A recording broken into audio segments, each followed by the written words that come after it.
My name is Carolyn. I'm 31, originally from California. I have wonderful mom and dad and wonderful sister and great brother-in-law, and I have a nephew.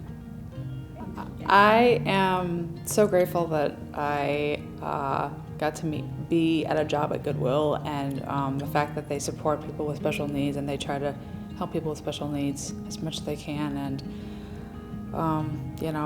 from somebody that has experienced challenges, it's not been very easy, and to have such a supportive team like my parents and my sister and Ryan is very helpful, and a lot easier to have people backing you up. I just wasn't treated very well at my last job, and so I just wanted to find a job where people treated me a little better.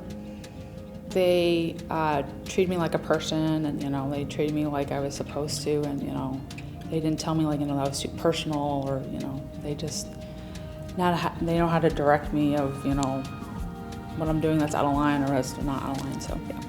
So I'm very excited about being in Color Me Goodwill. The fact that I got chosen, I was so happy and so excited, because the day that I found out about it, I was dealing with some personal things. But yeah, I was just like, oh my gosh. So yeah, I'm really, really excited.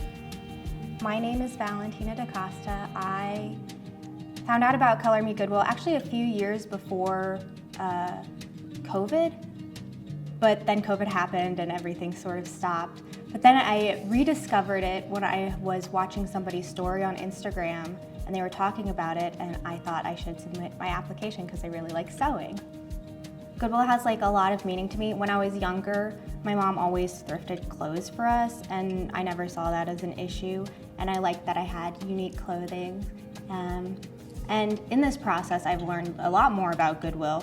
I learned, one of my models, Carolyn, she went through a program to help her work through that. And even in the past, I know people who have worked at Goodwill to kind of bring them back into how society needs them to work, even though that's not always the best thing, but it does help them work in a society that's not always great for people.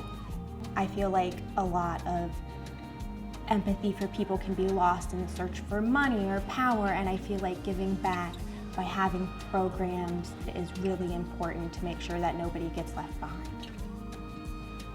So my advice for someone who is like me, I would make sure that I encourage them to get somebody so they can have an advocate, because I know sometimes speaking up for yourself is very hard, and that's not easy. And so I will tell them that this is very important, because it supports people getting jobs and just supports people who are less fortunate.